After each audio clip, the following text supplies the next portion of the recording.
solo lo que está escrito en la palabra. No creo que soy salvo solamente por la gracia. Creo que solo es por Cristo y su sacrificio. Un amable saludo en nombre de nuestro Señor Jesucristo. Dios les bendiga. Es para mí un enorme placer, después de tanto tiempo, al menos por esta vía, tener algún tipo de contacto con ustedes, mis estudiantes del seminario. Y estas clases son una aproximación que queremos tener con cada uno de los grupos que nosotros quedaron pendientes de asignaturas en el segundo semestre. Es una alternativa experimental que está tomando nuestro seminario, los Cedros del Líbano, para de esta manera pues también poder continuar con las clases que teníamos que dar en el segundo semestre. Quisiera esta tarde estar introduciéndoles la asignatura de filosofía, la filosofía que enseñamos aquí en el seminario. Pero antes de introducir al tema, quisiera hacerle algunas explicaciones que quisiera compartir con ustedes respecto a cómo será la dinámica de las clases que vamos a tener por video. Lo que vamos a estar haciendo es que estaremos brindando una serie de orientaciones, las cuales usted va a tener que seguir al pie de la letra para poder completar la clase. Claro que no vamos a tener, como en otras ocasiones, la posibilidad de hacer preguntas, respuestas, tiempo de debate, como acostumbramos a tener, sobre todo en las clases que tienen que ver con filosofía, con doctrina y demás.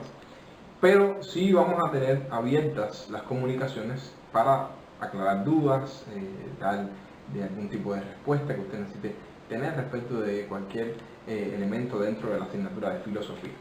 Entonces yo quisiera dar mi información de contacto para que ustedes las tengan y puedan escribirme con esas dudas, esas preguntas que tengan, que quieran hacer, algunas observaciones que quieran darme también. Va a ser, por mi parte, voy a estar bien agradecido que lo hagan. Entonces mi información de contacto, algunos tienen mi número de teléfono celular, es el 5266-9110. También mi correo electrónico, tanto el internacional como el nacional, el de Gmail, es el borisjsd@nauta.cu, es el de Nauta, y borisjsd@gmail.com es el de Gmail.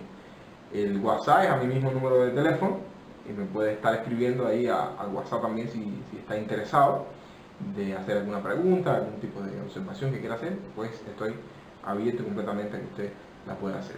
Como les decía, la asignatura que estaremos introduciendo hoy es la asignatura de filosofía.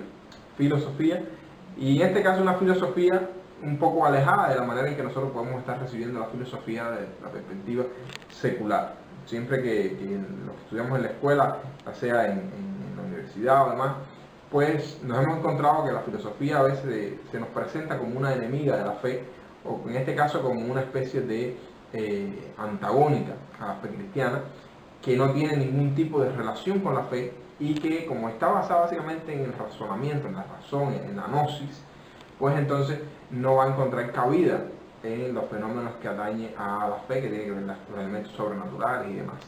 Entonces, esta asignatura que vamos a tratar de dar algunos temas, vamos a estar grabando algunas de estas clases, yo le estaré dando la introducción con los conceptos básicos de filosofía y después estaré dando una serie de capítulos y demás que usted debe ir leyendo por sí mismo para concluir los diferentes temas que tiene esta asignatura.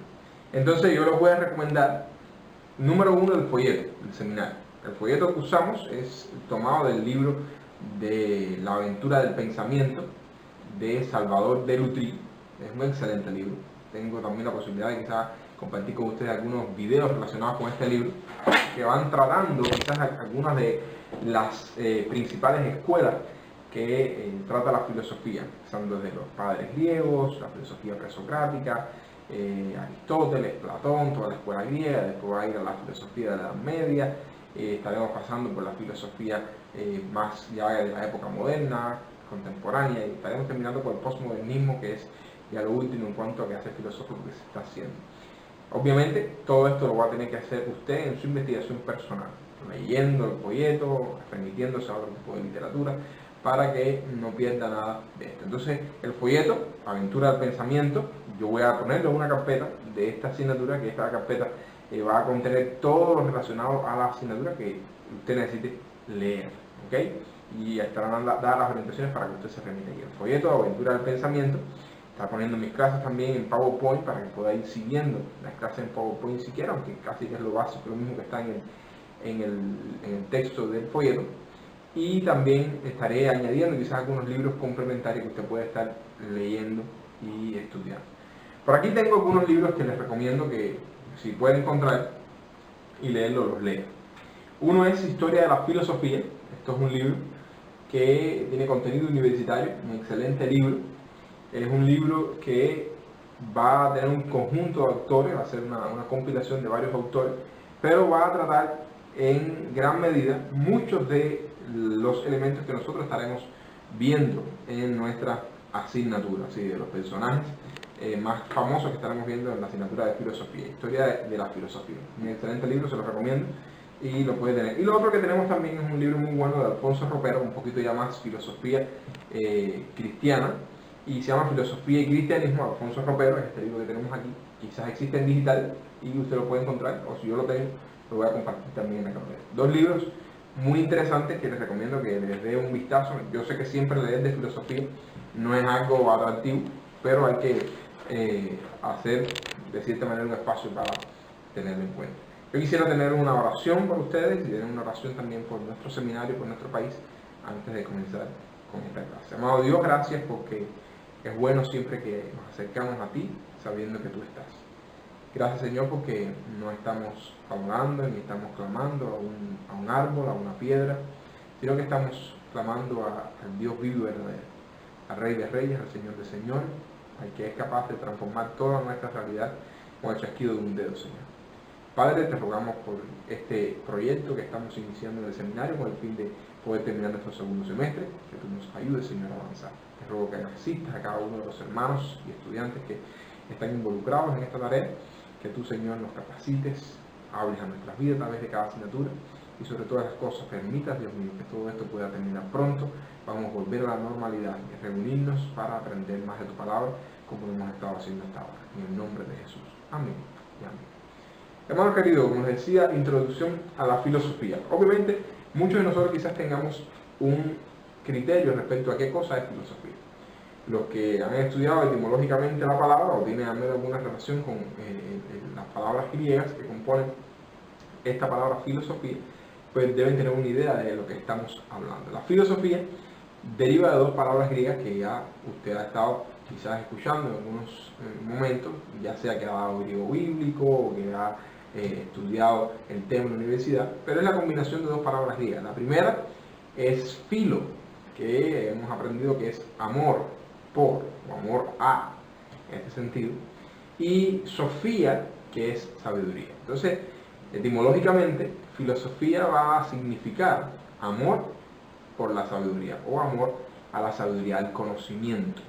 Pero básicamente la filosofía encontrará su expresión máxima en la razón.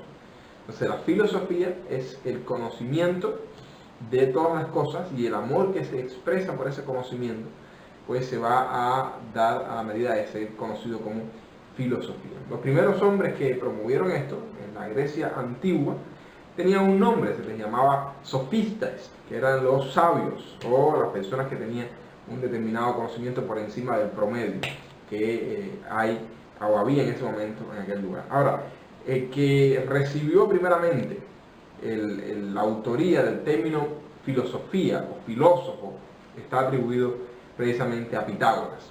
Todos conocemos a Pitágoras por su famoso teorema, ¿verdad? El teorema de Pitágoras, que si mal no recuerdo es la distancia de los catetos es igual al largo de la hipotenusa, es más o menos lo que va diciendo el teorema de Pitágoras.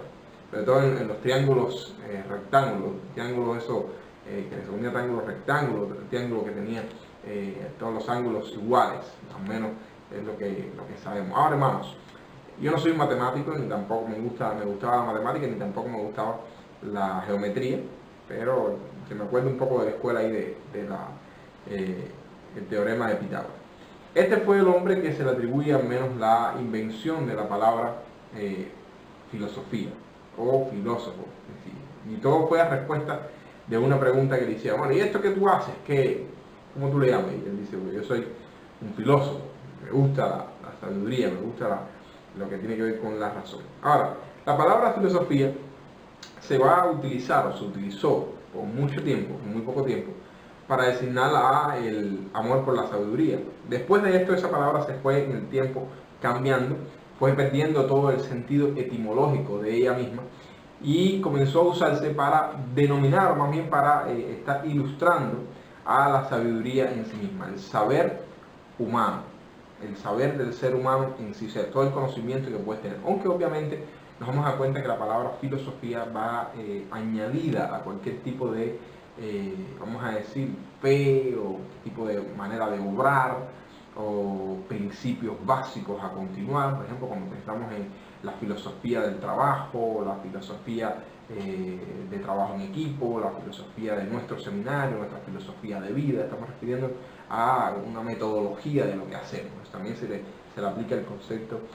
filosofía. Ahora, el saber filosófico, en concepto más allá de lo que es amor a la sabiduría, el saber filosófico es aquel que se obtiene a través de la razón.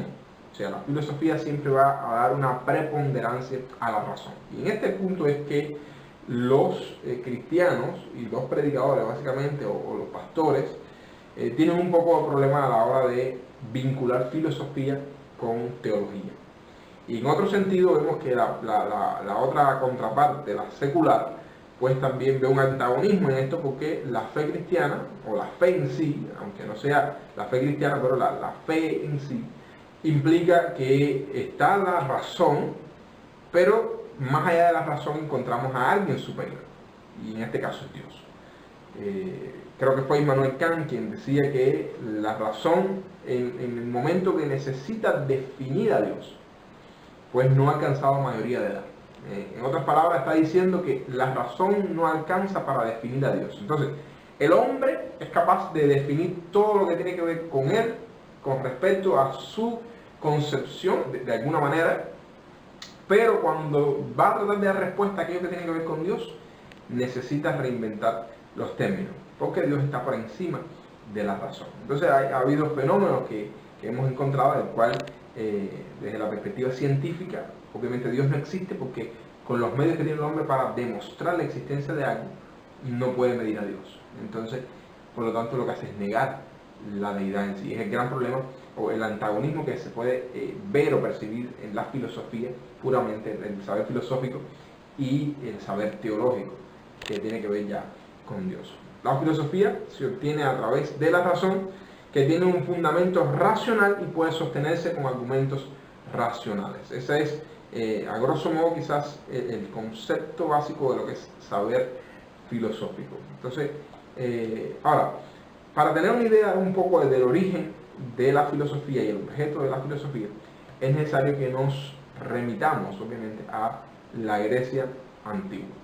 Pero principalmente en qué es lo que motiva a que haya un conocimiento filosófico o haya un desarrollo del pensamiento filosófico. La filosofía, en su más básica expresión, va a nacer como una búsqueda del saber. Las personas estaban relacionándose con su medio y obviamente quien más hablaba en su medio era precisamente el medio ambiente físico, natural que les rodeaba. Y este medio ambiente tenía una serie de elementos, una serie de, vamos a pensar, de eventos que fomentaban preguntas en las personas que los percibían. ¿Por qué sucede la luz? ¿Qué es la luz? El agua que la justifica. ¿De dónde venimos? ¿Qué somos? ¿Cómo llegamos a existir? Todas son preguntas que el hombre en todas las épocas se ha hecho. Pero en este caso, pues esta búsqueda del saber o de respuesta trajo consigo que empezara a hacerse filosofía, aun cuando el término quizás no estaba en el conocimiento de muchos. Ahora, esta indagación racional que hoy conocemos como filosofía va a prescindir de las explicaciones religiosas y va a darse la tarea de investigar el origen último de todas las cosas. Entonces, ¿qué va a hacer básicamente un filósofo? El filósofo reflexiona sobre la realidad que lo rodea, trata de explicarla de una forma coherente y entonces, frente a la perplejidad de la razón, o de la naturaleza, en este caso, de la perplejidad de la razón frente a la naturaleza, esta va a generar una serie de necesidades. En este caso, una de ellas es la necesidad de filosofar, la necesidad de dar una respuesta a esto el cual se está preguntando. Es lo que pasaba en este caso con, por ejemplo, los gnósticos. Los gnósticos, hay un libro excelente que estudiamos aquí en el seminario, fue muy famoso en la época donde yo era estudiante y aún sigue siendo un libro básico en lo que es la teología dogmática, se llama El progreso del dogma. Y cuando llegaba al área del gnosticismo, yo recuerdo que una de las cosas que decía el autor respecto al gnosticismo es que el gnosticismo fue el pensamiento herético contemporáneo a los inicios de la iglesia cristiana que más daño causó a la iglesia. Fuerte. Hubieron muchos padres de la iglesia que tenían una fuerte tendencia, vamos a pensar, gnóstica, eran seminósticos en muchos sentidos. Entonces la gnosis, como mismo se conoce aquí, es esa preponderancia que se le da a la razón por encima de otras cosas. En este caso los gnósticos, decía James Orr en su libro El progreso del dogma, llegó y terminó rápido, pero en el tiempo que estuvo dio buenas preguntas que tenían no siempre las mejores respuestas.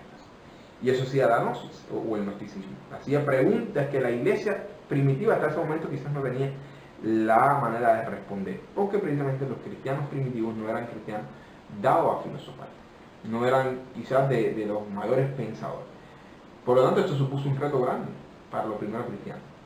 Pero este reto lo hemos enfrentado por apóstoles como el apóstol Juan, el apóstol Pablo, en muchos de sus escritos referentes a tratados que tienen que ver con la gnosis, o sea, acusando a la gnosis y también dando respuesta a lo que ellos planteaban.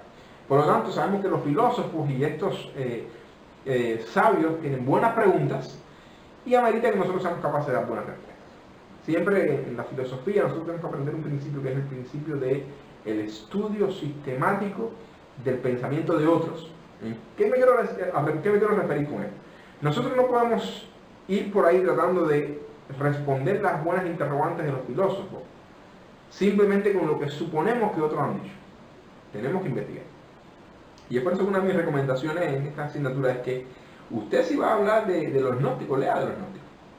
Que si va a tratar de hacer una crítica del marxismo, una crítica de, no sé, del ultramodernismo, del posmodernismo, como movimiento filosófico, tiene que estudiar las principales bases y los principales autores para con propiedad de responder a ellos.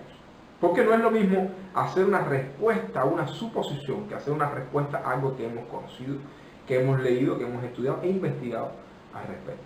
Entonces, la perplejidad frente a la naturaleza hizo la necesidad del hombre de filosofar, de buscar respuestas. Y él mismo dio las respuestas. Por supuesto, muchas de estas respuestas implicaban un ser sobrenatural, sobre todo en lo que se conoce en la etapa de los presocráticos. Pero también, después vamos a ver que en la filosofía más de la Edad Media o más contemporánea, nos vamos a encontrar que Dios fue paulatinamente saliendo de las respuestas que tenían que ver con la existencia del hombre per se. Entonces tenemos que tener mucho cuidado a la hora de estudiar todas estas etapas, saber definir bien en qué etapa estamos. Si estamos en los clásicos griegos, presocráticos, Sócrates, Pitágoras, Platón, Anaximandro, Anaxímenes, toda esta serie de sesudos griegos de la primera etapa de la filosofía, y saber delimitar los tiempos y los pensamientos de cada uno de ellos. Cada escuela de pensamiento filosófico griego tenía una característica determinada, y cada una de ellas es necesario que usted pueda leerla, pueda memorizarla, aprenderla, anotarla, porque parte de la evaluación de esta clase implica que usted tenga que hacer investigaciones y presentar tareas más de lo común en estas clases por video. Ahora, por lo tanto, la filosofía, como estamos viendo, se origina en la innata curiosidad humana por comprender todas las cosas. Y por eso es tan antiguo como el hombre.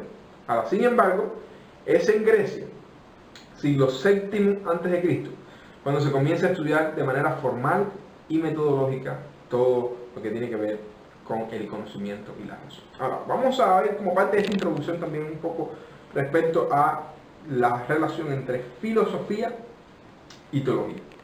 En el pensamiento prefilosófico, o sea, antes de que surgiera el término filosofía en sí mismo.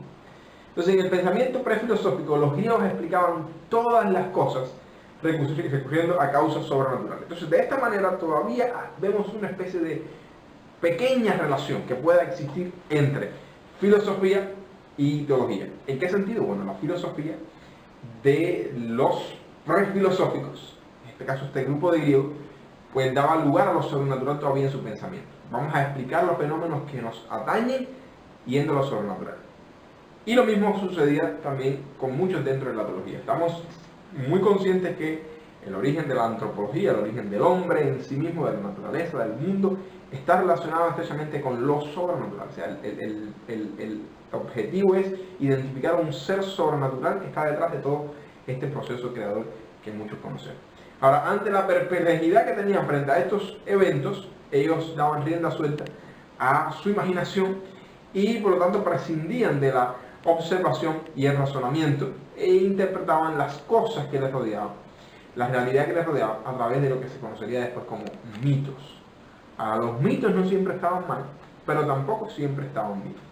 Entonces, estos mitos es lo que después llevó a muchas personas a rechazar el sobrenaturalismo dentro del quehacer filosófico. Los mitos eran un conjunto de historias fantásticas.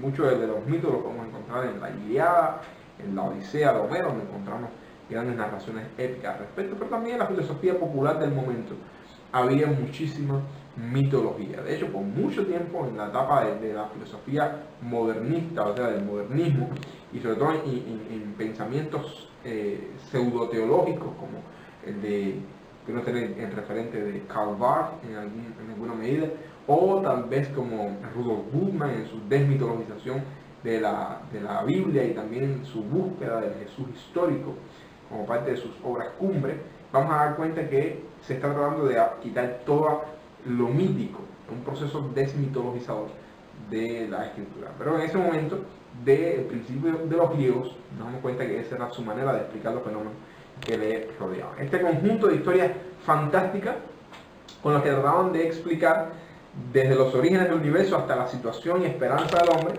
estos relatos narraban las peripecias de los muchos dioses que poblaban el panteón griego y los cuales personificaban las fuerzas de la naturaleza. Por lo tanto, tenemos la idea de Poseidón, que era el que tenía que ver con los mares, el dios de los mares. Eolo era el de los vientos, y tenemos a Zeus, que era el dios de los rayos y demás, y era el príncipe principal de los dioses del panteón griego.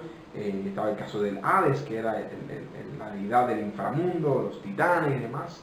Y creo que una de las lecturas recomendadas sería la Ilíada y la Odisea, donde podemos ver interacción entre estos dioses y esta filosofía mítica griega del principio que estamos teniendo. Ahora, estas personas consideraban como la causa y la razón de todas las cosas precisamente a todos estos personajes que acabamos de definir. Entonces, los antiguos iban a crear algo que se llamaba cosmogonía. ¿Qué cosa es la palabra cosmogonía? ¿Qué significa cosmogonía? Pues la cosmogonía no es más que la explicación al origen del mundo. O sea, es su versión de cómo llegaron a existir todas las cosas. De cierto punto de vista, las teorías que tenemos hoy con respecto al origen del universo son también una serie de cosmogonías.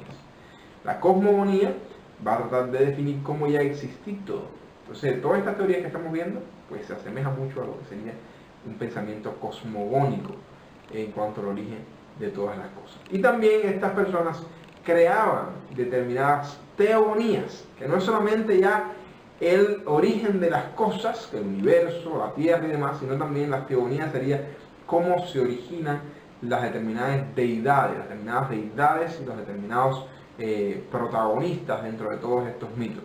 Y van a narrar entonces el origen de la vida o el nacimiento de los dioses, y era el pensamiento mítico, era intuitivo, era imaginativo, era en ciertos puntos también irracional. O sea, la cosmogonía era cómo ellos pueden percibir o tratar de explicar el surgimiento del universo y de todo lo que les rodea, y la teogonía es cómo podemos dar un inicio también a nuestras deidades.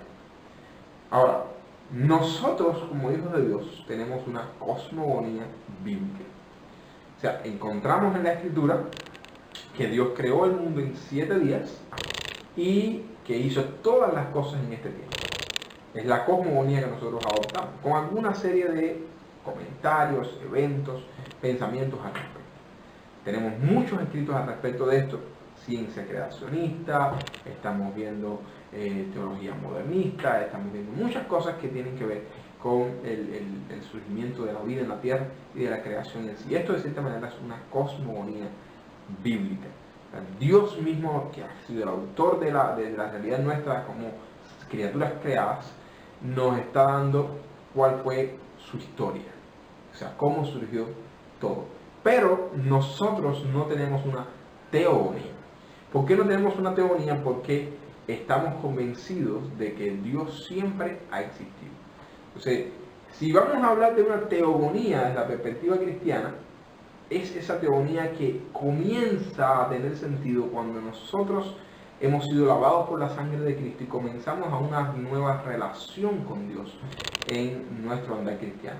Entonces esto provoca que nosotros tengamos un conocimiento de Dios, pero este conocimiento no marca el inicio de Dios, sino el inicio de nuestro conocimiento de Dios. Entonces no podemos hablar de una teogonía en sí, porque no hablamos ni definimos la creación de Dios o el surgimiento de Dios, sino hablamos de cómo Dios es capaz de llevarnos a existencia en primera parte con su cosmogonía y en segundo elemento dándonos la salvación de nuestros pecados que nos lleva a un renacer espiritual y a una reconfiguración de lo que somos, tanto físico como espiritualmente. Ahora, hay muchos de estos atractivos relatos, estos relatos míticos que tenemos en los primeros filósofos presocráticos y los prefilosóficos también de los griegos, van a dejar satisfecha a un grupo de personas que no tenían quizás todo el conocimiento para dar una respuesta a esos mitos. Por lo tanto, la gente quedaba contenta, la gente quedaba sorprendida, maravillada con estos relatos. No encontraba en ningún momento que estas personas les hicieran interrogante, no encontraban ningún planteamiento serio que pudiera desafiarlos, por lo tanto, quedaban satisfechos. Hasta que comenzaron a salir determinados personajes que trajeron muchas preguntas y no les pudieron hacer o dar respuestas utilizando simplemente la filosofía mítica del momento. El nacimiento de la filosofía entonces constituyó un salto desde la irracionalidad del mito hasta el pensamiento racional y lógico. Iba a estar basado en razones y demostraciones. Los griegos lo van a definir como un salto del mito al logos. O sea, al logos estamos hablando a la palabra per se, pero podemos estar haciendo referencia también al conocimiento que trae o podemos encontrar en el logos, a la información que puede traer el logos, esta serie de preguntas que podemos traer. Aunque después vamos a estar estudiando el fenómeno, usted puede estar estudiando acerca de este elemento conocido como el logos, que va a ser un elemento fundamental y central dentro de la teología de muchos de estos padres griegos en la filosofía.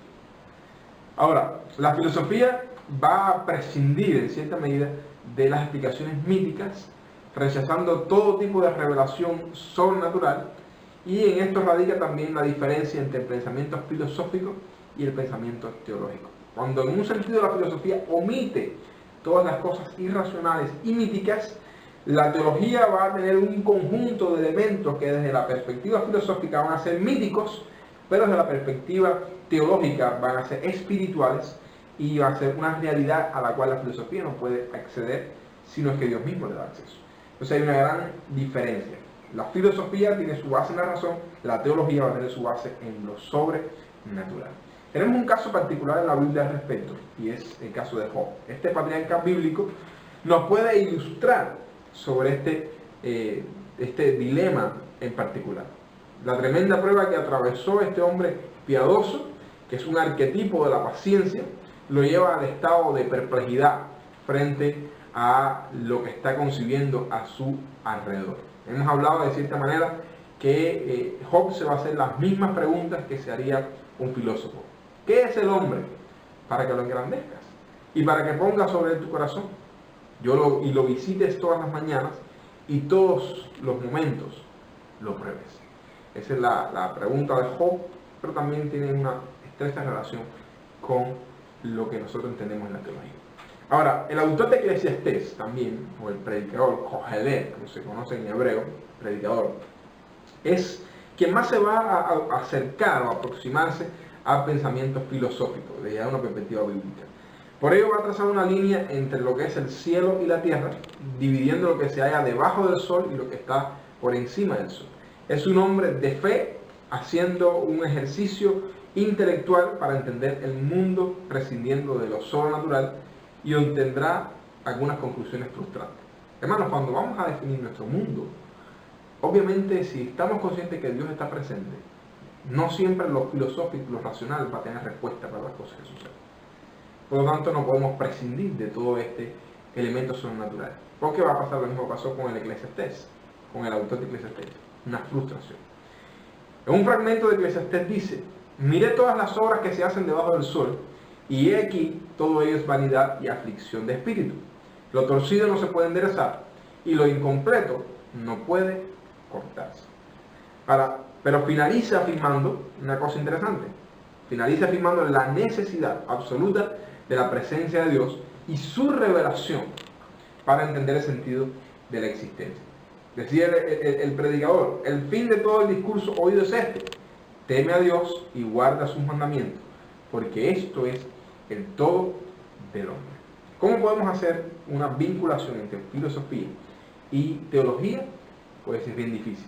Pero que sabemos que la existencia del hombre en sí mismo no está completa hasta que no tiene una correcta percepción de Dios.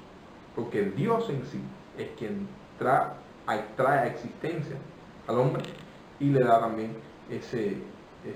vamos a decir, esa característica espiritual tan necesaria que le lleva a mirar a Dios o a pensar en Dios en algún momento. El predicador también ha ensayado o ha buscado e inquirido en el camino filosófico. Observó, experimentó todas las cosas prescindiendo de Dios. Utilizó las maneras de percibir su realidad fuera de Dios, desde las herramientas que hasta ese momento tenía. Pero concluye afirmando que para encontrar la verdad última y definitiva tenemos que creer, tenemos que buscar la respuesta en Dios. La filosofía no se basa en la inerrancia de las Sagradas Escrituras, que son la revelación de Dios, sino que va a seguir el camino del razonamiento. Por lo tanto, las conclusiones de la filosofía nunca son definitivas, sino son provisorias y sujetas a revisión constantemente. O sea, el quehacer filosófico va madurando con el tiempo, con las nuevas investigaciones, con el nuevo quehacer de la ciencia, se va nutriendo el quehacer filosófico.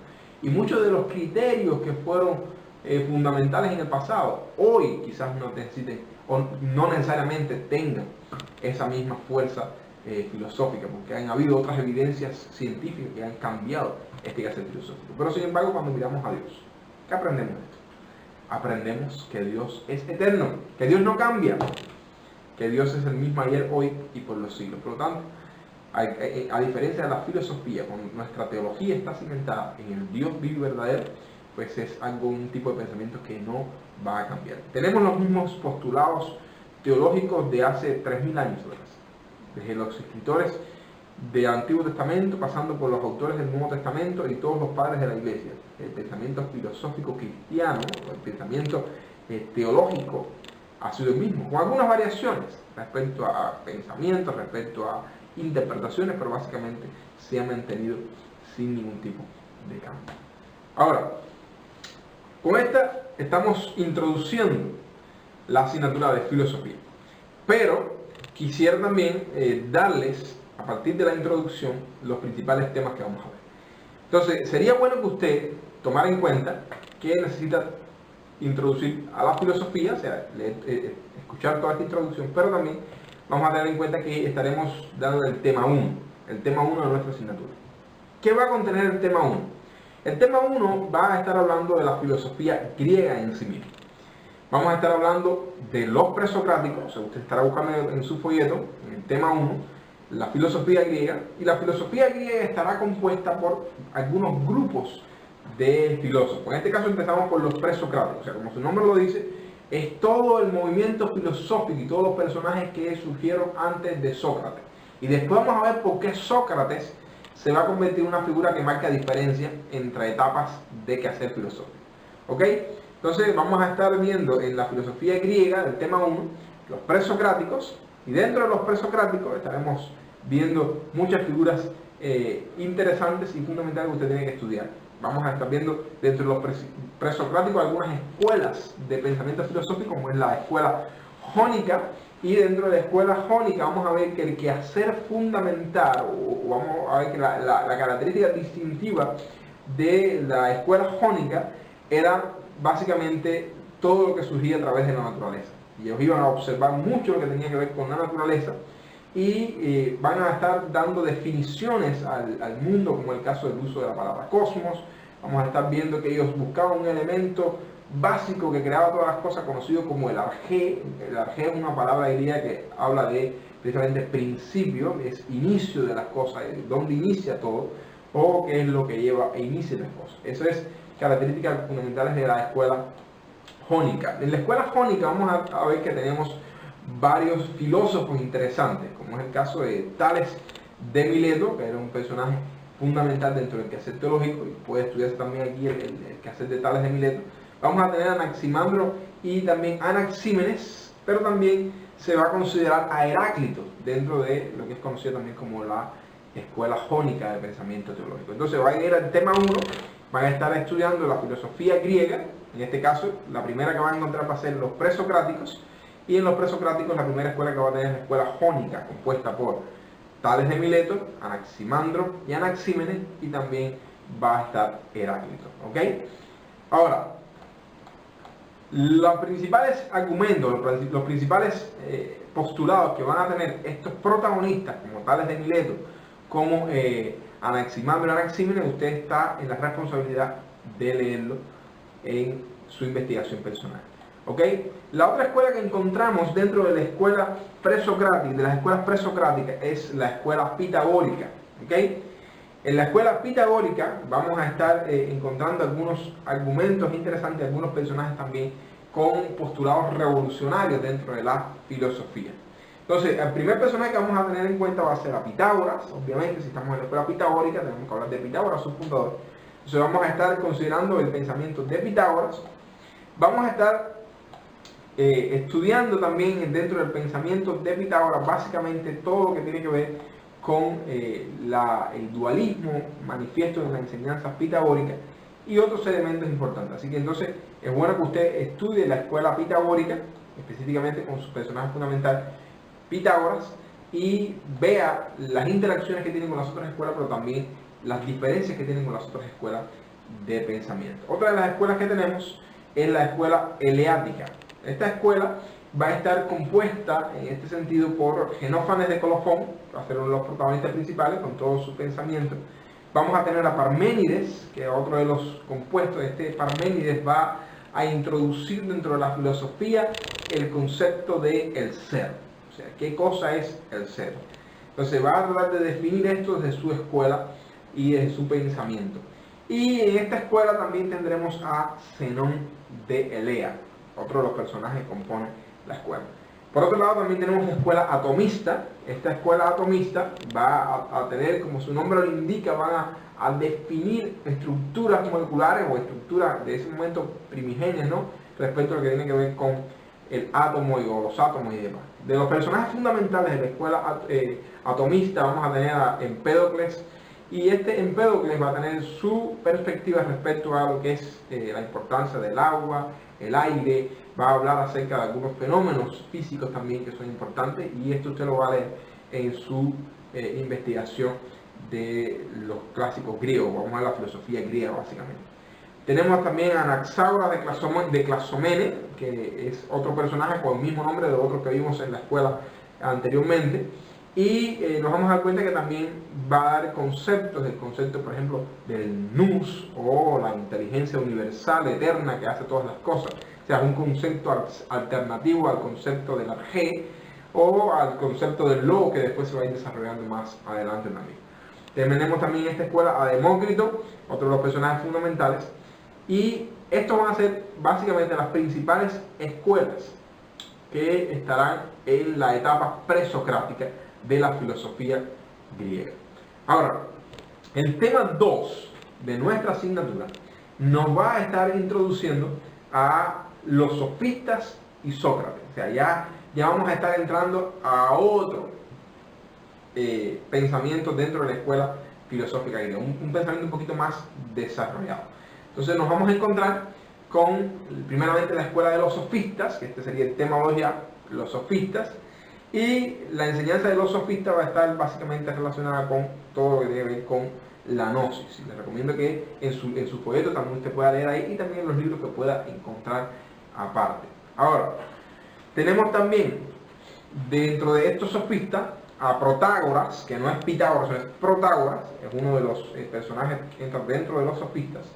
Y también encontramos que van a dar precisamente origen a muchas de las ideas dentro del sofismo. En este caso, un sofista es el vocablo que va a derivar de sabiduría, y estos sofistas eran los que se consideraban a sí mismos sabios, pero un sofista también en algún momento pasó a ser un término peyorativo. Hoy se utiliza para designar a alguien que por razones o argumentos aparentes, sofismas, con los cuales defienden su tema, es falso. O sea, cuando usted habla de un sofista, está hablando de alguien que lo que está diciendo no es real y no está bien. Pero en aquel tiempo tenía una cierta preponderancia y es bueno que usted tenga conocimiento de los sofistas y estudie la escuela sofista.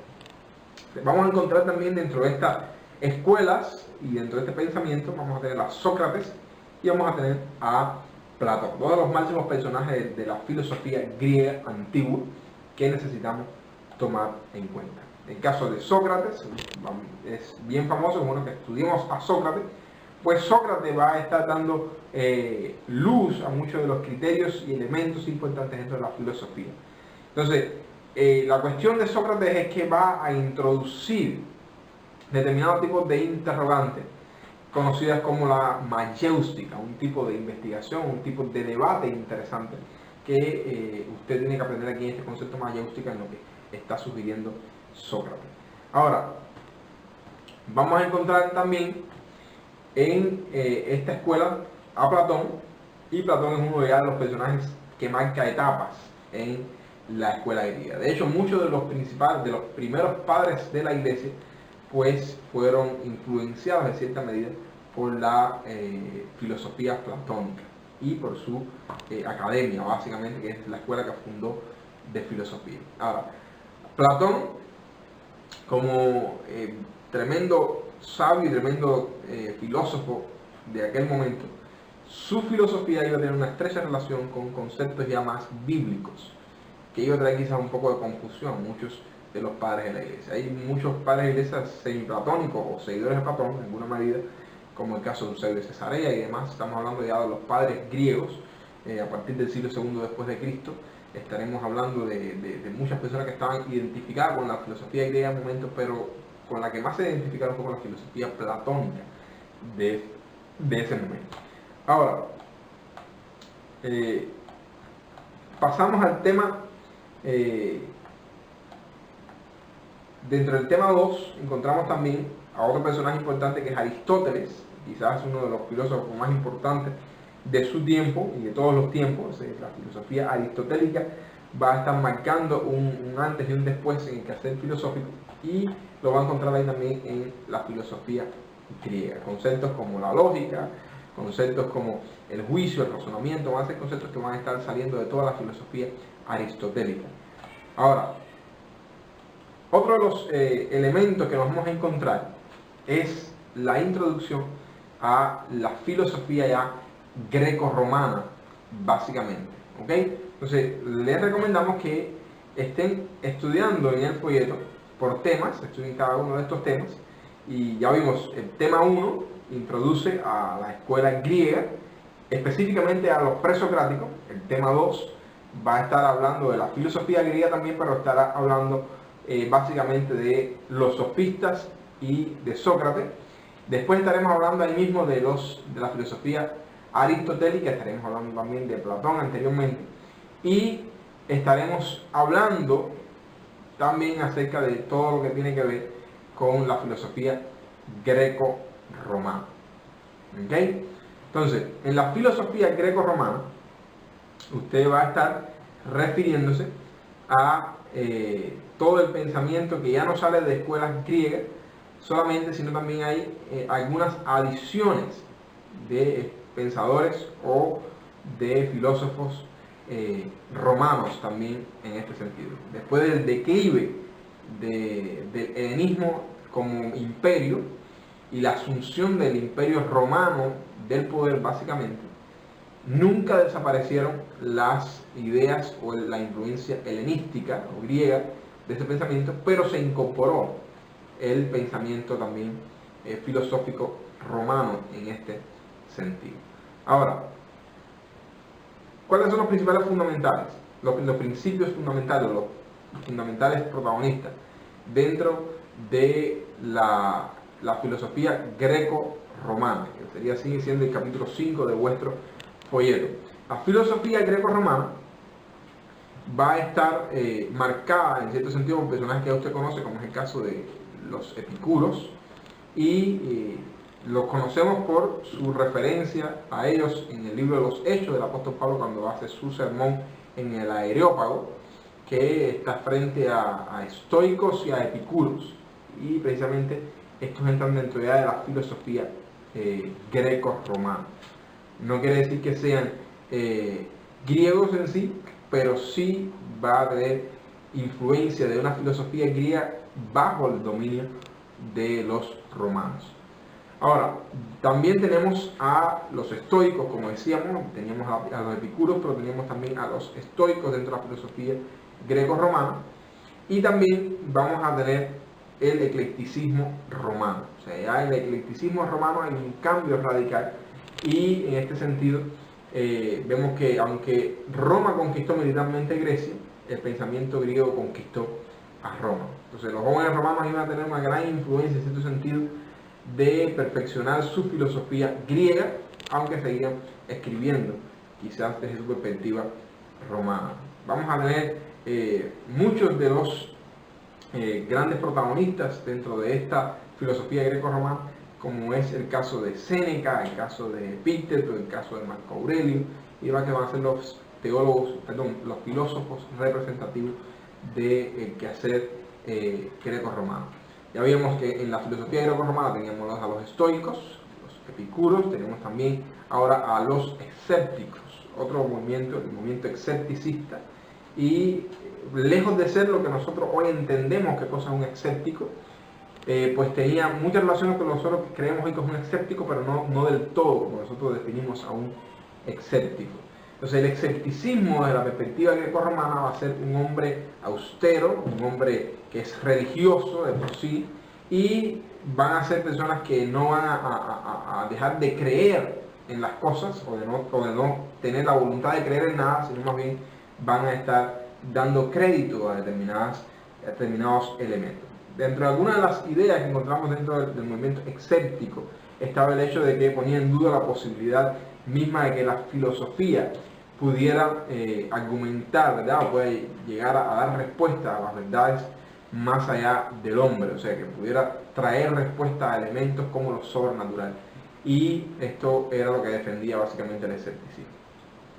Ahora, el capítulo 6 pues va a introducirnos ya a la segunda parte de nuestra folleto, y es el tema de la filosofía medieval. La filosofía medieval, ¿qué queremos que haga con la filosofía medieval? Pues revisarla de la misma manera que hemos revisado la filosofía griega antigua y la filosofía greco-romana, pero está entrando dentro de una etapa totalmente diferente en cuanto a pensamiento. Ya es una etapa de pensamiento donde hay una preponderancia hacia Dios. Ya se empieza a dar una mirada hacia Dios. Comienza con lo que sería ya el Imperio Romano en su máximo esplendor, pero ya con una idea más de la Iglesia sin persecución, de la Iglesia más en el poder. Entonces la filosofía va a ser más mediada desde la perspectiva eclesiástica, básicamente. ¿Ok? Entonces, ¿qué vamos a hacer en la primera etapa de los griegos? ¿Qué vamos a hacer? Yo les voy a recomendar que ustedes, como manera de evaluar, me van a hacer un resumen de toda esta primera parte de la clase de filosofía. También van a hacer un resumen de la filosofía griega, dividiéndola en presocráticos, Sócrates, Platón, están hablando de Aristóteles y demás, todo un resumen de la filosofía griega y también de la filosofía greco-romana. Y van a hacer un resumen de estas escuelas con sus principales personajes, sus principales postulados Y también vamos a estar hablando acerca de, en este ensayo, acerca de la opinión que ustedes tienen de estas ideas. ¿Cómo me van a dar una respuesta bíblica a lo que sostienen estos filósofos? ¿Qué va a hacer? Va a estudiarse lo que ellos creen y va a darme su criterio. ¿Qué es lo que usted piensa al respecto? ¿Cuál es su valoración de este tema? ¿Ok? Hay una valoración en el folleto, pero yo quiero la suya. ¿Ok? Yo quiero el criterio suyo. Usted investigue, lea y que me dé su criterio. Y cómo usted puede dar una respuesta bíblica a alguno de los planteamientos que encontramos aquí en esta escuela. ¿Ok? Yo creo solo lo que está escrito en la palabra. Yo creo que soy salvo